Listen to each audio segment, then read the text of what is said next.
I've heard that we're talking about Bitcoin today. So let's start with what properties, what characteristics, what features of Bitcoin make it the best for DeFi? Is it proof of work? Is it immutability? What is it about Bitcoin that makes it the best choice for DeFi? Matt, let's start with you. It's the biggest. So DeFi needs liquidity. Bitcoin has liquidity, and that's not going to change. It's going to continue to be number one. I'm going to leave the rest for you guys, actually. It's the biggest. Yeah, no, what Matt said is really hitting it on the head. Bitcoin isn't just the biggest crypto asset out there. It's bigger than everything else combined. And so if we were able to unlock any amount of TVL on it, even just a tiny little bit, that would be larger than all these other DeFi ecosystems. Now, Bitcoin, of course, in the base layer has lots of limitations, but that's why I'm sitting next to two Bitcoin L2s where Bitcoin DeFi can flourish. So yeah, basically DeFi, the opportunity is the biggest in this space. I got to say censorship resistance. Censorship resistance is what Dan was referring to as that base layer. If you want to have L2s, if you want to have Bitcoin transactions, you want to have Bitcoin DeFi transactions, the first step is to not be censored by any governmental authority, any local authority, any ISP monitoring your own internet connection. Fundamentally, you need censorship resistance in order to have all the other things, in order to have proof of work mining, in order to have a distributed consensus, etc. So I'm going to go base layer. I'm going to say censorship resistance. So it's the biggest and it's the bestest. But what about the E word, Ethereum?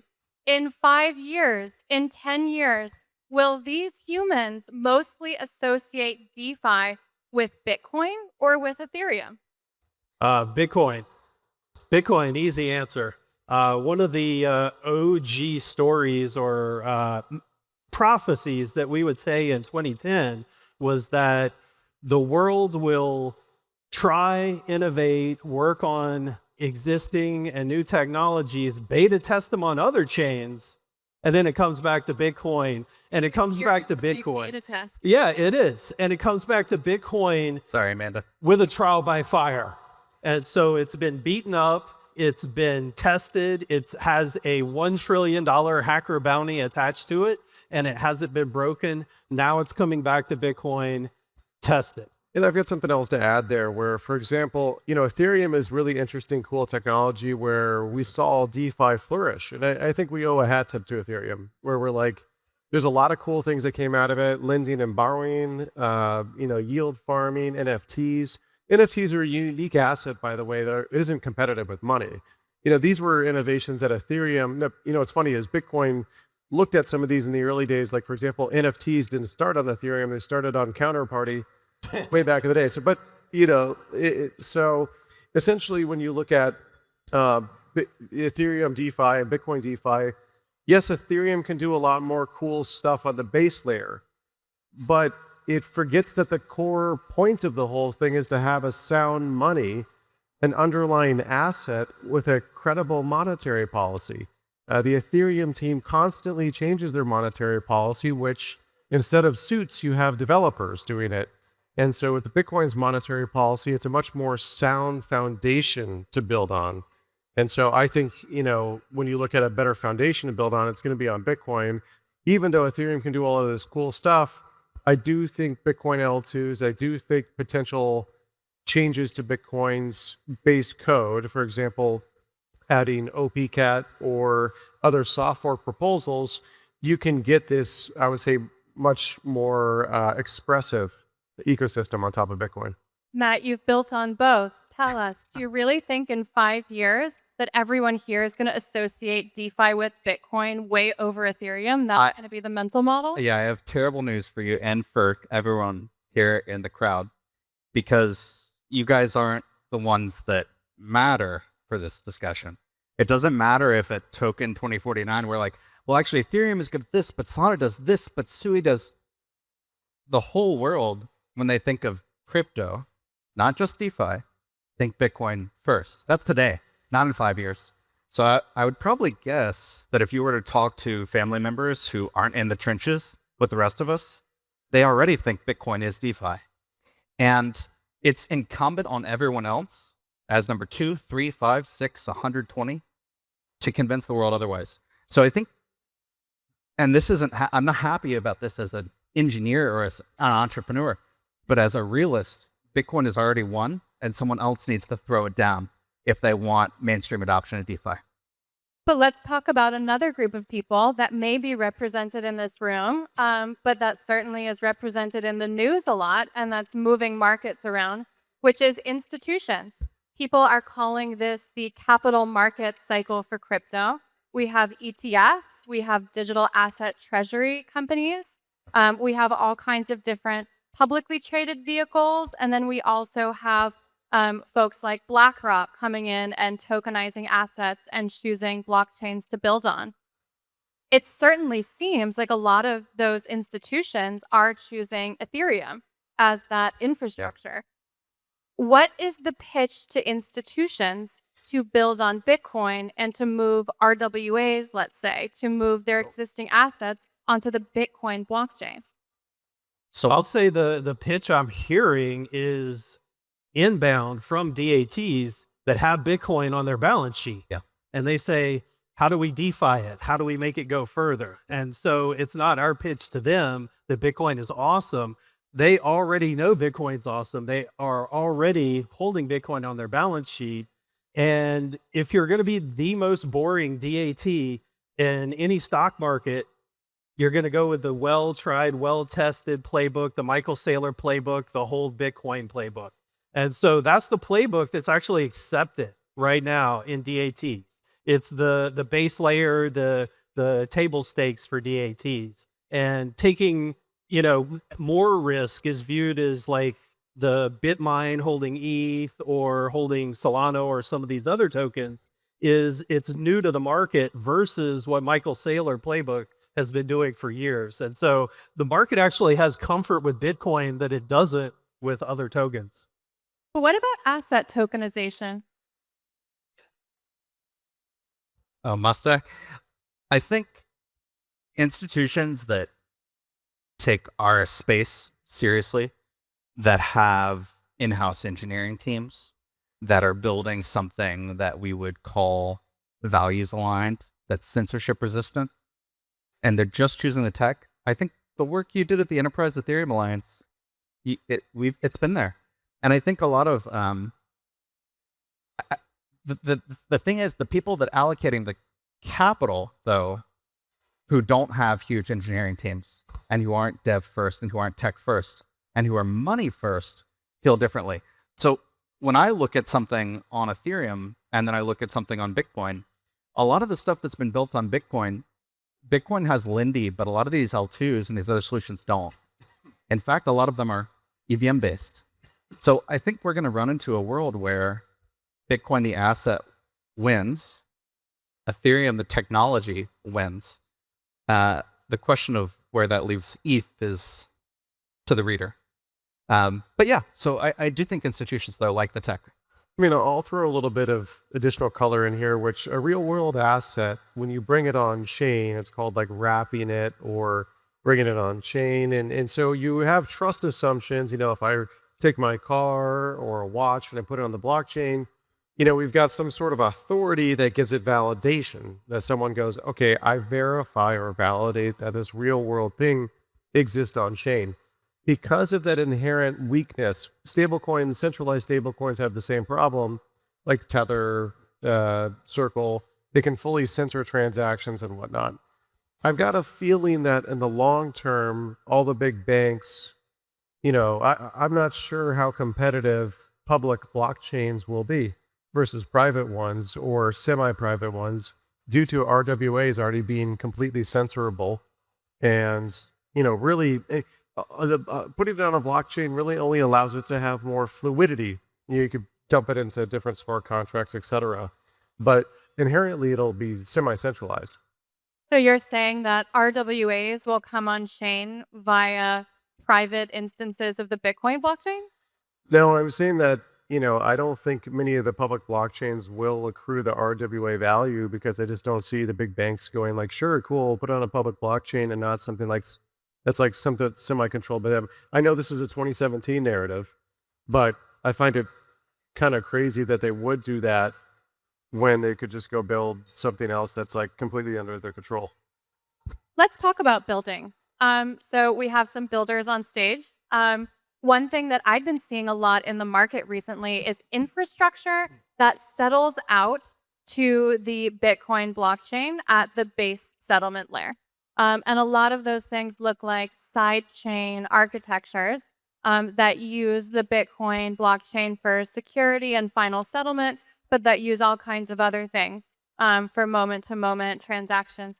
Is that the architecture that's going to end up successful here? What's the actual structure of the most investable, highest value kind of ways to use Bitcoin security and settlement? What should people here look out for? Well, speaking for myself, I think in Hemi, my project, I think there's a natural fan out from the L1 blockchain, Bitcoin, Ethereum, etc., into overflow blockchains that are more specialized. And that's what I call the Darwinian font of innovation, the Darwinian trial by fire. Is there are, just like there are, uncountable numbers of tokens, most of those don't survive the Darwinian trial by fire. Just like venture capital, you have power law apply. And in this case, very extreme, where 0.1% of the competition will succeed and the rest will fail. You're seeing the same thing right now with L2 sidechains, et cetera, where you're finding out which infrastructure best lives at a secondary layer, and then you're relying on Bitcoin, the strongest network, to settle it at the end of the day. So, I'm very biased, but I'm very positive that that's a workable hierarchical infrastructure. Yeah, and when you look at L2s and how they're constructed, there's a lot of different ways to construct them. You've got side chains, you've got Lightning, which are state channels. There's other roll-ups and all sorts of other ways to create L2s. And this is where I think on Ethereum is really valuable to see how that ecosystem flourished and developed last cycle. In the Bitcoin world, we're seeing kind of this new emergence of these, I would say like a huge L2 boom. And I kind of take an agnostic approach as an investor in the category, where I think there's a lot of different ways to go build an L2. I think the problem isn't technology, because sidechains have existed for a super long time. And if you look at Ethereum, the first Ethereum L2 is a sidechain, Polygon. And, Liquid started at the same time as or maybe a little bit before Polygon. And for some reason, Liquid wasn't successful. I think it's a marketing problem. I think with the token, you can use that token to bootstrap user acquisition.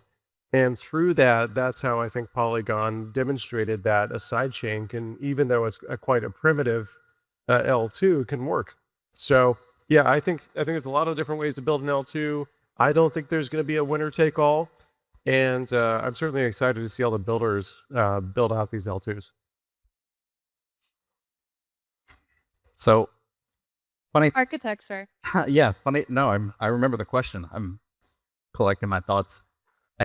Ethereum has been a Bitcoin sidechain since we launched TBTC in 2020. And that sounds weird because I think people are like, oh, I'm not your side. Well, I didn't ask your permission, right? We just did it. Some people would argue, that a couch is a sidechain, but other people would say WBTC was the first Bitcoin sidechain. If you look at where Bitcoin is being deployed, and I learned this lesson the hard way as an engineer who's reformed, it's not getting deployed to the most decentralized thing. It's getting deployed to the most compelling thing. And so for me, I don't think there's this narrative that BitVM is going to unleash a whole bunch of liquidity or that some innovation. Bitcoin doesn't win by innovating. Bitcoin's primary strength is that it doesn't. And I think that makes it difficult for us to build on it because it is much easier to build on Ethereum and Solana, and I can list many other projects. I don't think this is going to be decided by tech.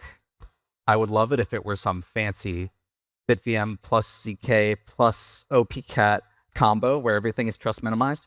But I think it's going to depend on who can give users what they want. Because what I've seen is that Bitcoiners, I mean, some of them want the same things we all want at Token2049 to find the next cool trending whatever and get in the hyperliquid lighter plasma, but a lot of them, they're using Bitcoin to protect their savings. And so it's just a completely different crowd. And so I think the winner is going to be the one that makes people, it gives them what they're actually looking for and it makes them feel safe. Let's talk about Plasma actually as a good example for a moment, because they had this, sell out 500 million, ICO. They're building a stable coin, but it settles to the Bitcoin blockchain. So what do you think the impact of the stable coin narrative is on Bitcoin and Bitcoin dominance in DeFi? Are stable coins going to come on the Bitcoin blockchain? Well, they started on the Bitcoin blockchain. Yeah, Omni, right? The Counterpoint and Omni and Mastercoin, Yeah. all of those protocols, they were actually, Tether was born on the Bitcoin blockchain. It graduated or moved to DeFi and Ethereum and stuff like that. Stablecoins are necessary liquidity, high level. They're a necessary abstract for trading against, for basing a lot of protocols in trading liquidity. It's they're here to stay. I like to list what are crypto's killer apps, just writ large. Number one, Bitcoin, period, end of sentence. Number two, stable coins. And what is my definition for a killer app is it punches through beyond Token2049 to people on CNBC, to people on the mainstream media. They talk about Bitcoin. They talk about stable coins on the news. And so they've punched through, they have staying power, and they're absolutely necessary for so many little crypto innovation projects. At the end of the day, their infrastructure fundamentally, base level infrastructure. And it's going to be with us forever. Is it going to live on Bitcoin, to your question? That's much more debatable. I think Bitcoin is an ossified base layer that you build on top of. And so I think more stable coins will tend to be in, insert bias L2s. Yeah. What do you guys think? I mean, yeah, I think stable coins are a core necessary part of any DeFi. If you want to borrow dollars using your Bitcoin as collateral, you have to have a stable coin on a chain. Now, is that on the base layer or is that an L2? It's going to be more L2 activity than base layer activity. Base layer is quite primitive with its smart contract functionality. I mean, there are ways to bring stable coins to Bitcoin's base layer. For example, Omni back in the day, but you also have like Lightning can bring stable coins to Bitcoin's base layer. Quasi bring it to Bitcoin's base layer. But you could have a Rune stable coin. There are ways to do it, but if I were a betting person, I would bet that a lot of this activity is going to happen on Bitcoin L2s, which are much more expressive. It's easier to bring an existing USDC, USDT on chain, and it's like transaction cost minimized. Is the Bitcoin base layer, if we start to see it gain any sort of, I would say, high intensity activity, it's going to get pretty expensive to transact. Same with the Ethereum base layer. So I really think the L2s are where Bitcoin DeFi blossoms. What's funny about this question is we're talking about the two leading apps in our space being the thing that's about overturning USD, and then the thing that's about extending USD dominance and eking out a little bit more and getting more, marginal buyers. You could bring other currencies on chain. I mean, but no one's wanted them yet. I think that too, but we haven't seen the demand. So I think my question, for me, it's not, will the stable coins land on Bitcoin? It's, will the stable coins land on any credibly neutral chain? That's what we've had so far on Ethereum, right? And it's been good. And what we had for a brief minute with Tether on Bitcoin. But now we're seeing Stripes launching an L1. We're going to see, Well, sorry to interrupt, but Tron, I think, does more USD volume than Ethereum. So it's already been moving further out on that curve. Yeah. So keep going. No, exactly. Yeah. Tron has done payments, I would argue, better than Ethereum, but it's also EVM compatible. So there's this big question of like, where are the stablecoins going to settle, and does it matter? And for me, the most important thing is fixing the money, and fixing the money isn't getting everyone to use USD. right? That's a step. The real step is getting everyone to use Bitcoin. So our approach here has been, well, if you want a censorship-resistant stablecoin, the only way to do it is to make it Bitcoin-backed, right? So I look at Ethereum and how it grew, and MakerDAO was huge for early Ethereum before USDC and USDT were really there, and that's why we've launched the Bitcoin-backed stable. So that's the world I kind of see. Is I think that Tether and Circle and Stripe and all of these companies are all going to have this internecine warfare on where the stablecoins go. Eventually, it's all going to come back to Bitcoin. So that's what I'm preparing for. And just to pull out, is it USD in 10 years or not? Yeah.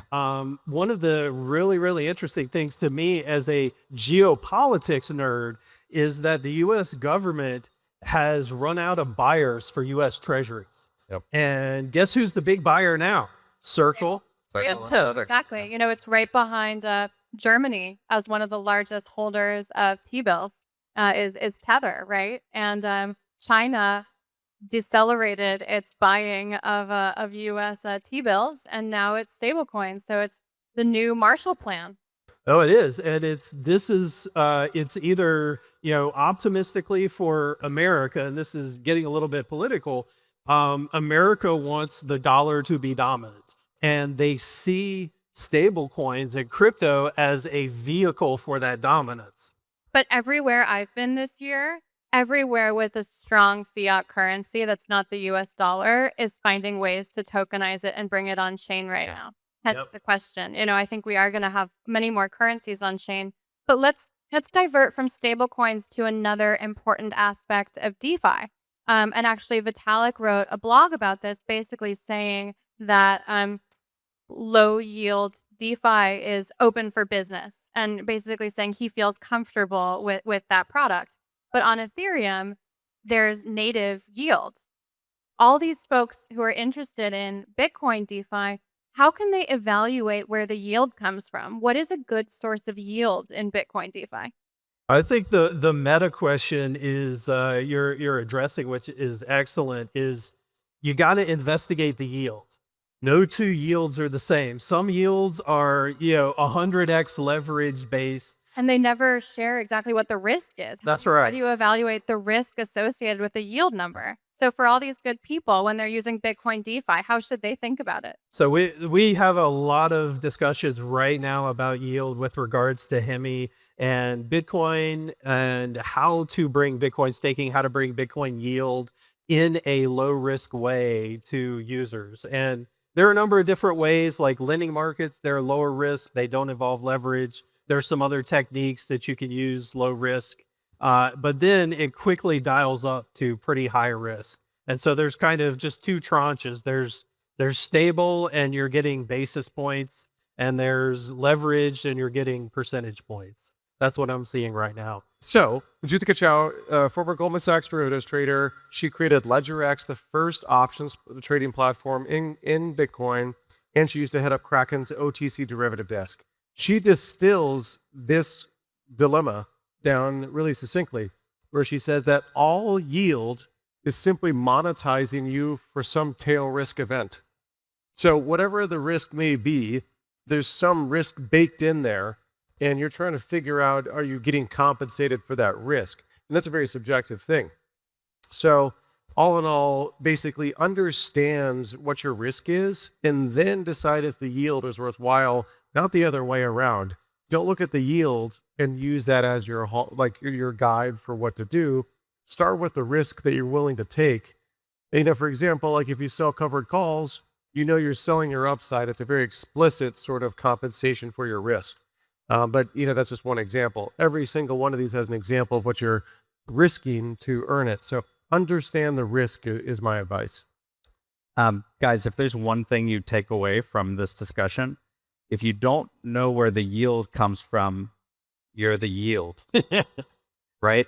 And this is even more true with Bitcoin, because there's the native yield for Bitcoin is based on lending. That's how we've always gotten yield on Bitcoin. It all boils down to lending. And you can do all sorts of more esoteric financial structures. But, you know, I think I think that some people think that maybe this gives ETH a benefit, right? Because people want yield, but T-bills have yield too, right? And so I think it's going to take a little while for Bitcoin Fi to kind of catch up with the fact Ethereum had all of this time where people kind of learned what a rug was, and Bitcoiners are going to have to learn too. It's going to be rough for a little while. And I will have a coda to yield, is that I don't think yield is well priced at all right now, because in DeFi, the biggest risk is capital risk. And so if your capital goes to zero due to a rug pull or something like that, the yield absolutely does not compensate for that in any way, shape, or form. And so it's really a binary, it's safe or it's not safe in terms of capital preservation. And that's the first stage of evaluation. And then you look into, okay, where does the yield come from and stuff like that. I mean, So it's very binary. yeah, I mean, to that point on Vitalik's blog post, we don't have that safe, low yield DeFi and Bitcoin yet because we're all trying to grow. So all of these projects have similar trade-offs where we have to be like, well, what can we say is safe? I'd actually push back on this a little bit. One is that the native yield on Ethereum, what's the real return? Of course, if it's inflation yield and that's not real yield, I can give you infinity yield if you'd like, and it's risk-free, but you're just diluting the underlying base number of tokens. Exactly. That's inflation yield. That's not real yield. A real yield is your net rate of return after inflation or newly printed coins. So, what is a safe rate of base level return would depend on what Ethereum's real rate of return is. I don't know it off the top of my head. The other part is Bitcoin does have actually baked in pretty risk-free yield that you guys probably don't remember because it's this is some old stuff, but like coin joins offer you pretty risk-free yield. Basically, you offer up your coins to be tumbled or mixed with other people. Well, that's got a different risk. There's risk there too. Vincent risk. Well, that's not a protocol risk though. True. That's a regulatory risk. Yeah. Or you can provide liquidity for Lightning channels. So if people want to open up Lightning channels, they don't have enough Bitcoin, you can sort of like quasi lend it to them, but it's done in a trustless manner. So the Bitcoin base layer or Bitcoin's basic activities of providing liquidity for tumbling or for channel management is basically risk-free. And so I would argue Bitcoin does indeed have a risk-free yield at a base layer. Well, generalized as service fees. You got lending and you got service fees, and that's like trading pairs. You can also get low risk yield from that. So Bitcoin is the biggest, but it also has the most capital that isn't currently in any kind of DeFi or in any kind of pool. Maybe it's because of those capital risk concerns. Maybe it's because people are thinking of it as a store of value rather than a productive asset. All kinds of reasons for this. But if somebody here is actually interested in starting to put their Bitcoin to work and starting to try to earn in DeFi with that Bitcoin, I assume the three of you have your Bitcoin in DeFi. What is the number one Bitcoin DeFi app that you use every day that you have the most of your own Bitcoin in? Lending markets. That's how you can earn pretty decent yield on BTC is collateralize BTC, borrow USD at low yield, and then deposit at a higher yield and cycle back. Well, since I'm an investor in this space, I can't put one of my companies on a pedestal. I love all my children equally. So, look, Mezzo's doing great work there. Botanics just launched. Their yield is real yield, or they're calling it kind of cold hard yield, where the layer 2 generates a yield based on that economic activity. And so you can earn, I forget what the percentage is. I don't want to throw out percentages because, that's a whole rabbit hole. But, Botanics is out there. You've got on Bitcoin's base layer using discrete log contracts, you can actually lend you can borrow Bitcoin using your ordinal as collateral, or you can lend Bitcoin to someone who wants to borrow it. It's called Liquidium, is a dApp on the Bitcoin base layer, and the yields on that are crazy. You're also taking a lot of risk. But those are some good examples of, I think, interesting places to look for yield. So I don't have to be fair. And my house is financed by Bitcoin. I use non-custodial lending to do that. And the tools that I've used, I started with Curve USD, variable rates, but very early, cool. Aave, so both of those are on Ethereum. And then I'm actually refinancing because they're giving me rates from 10 to 24%, not appropriate for a house. And I'm using Mezzo's MUSD, and that's 1% fixed rate. So if you guys are interested in buying a house, deploying more capital from your Bitcoin, I'd love to talk to you after. And yeah, Fabulous. Thanks, everyone. thanks, Amanda. Thanks, guys.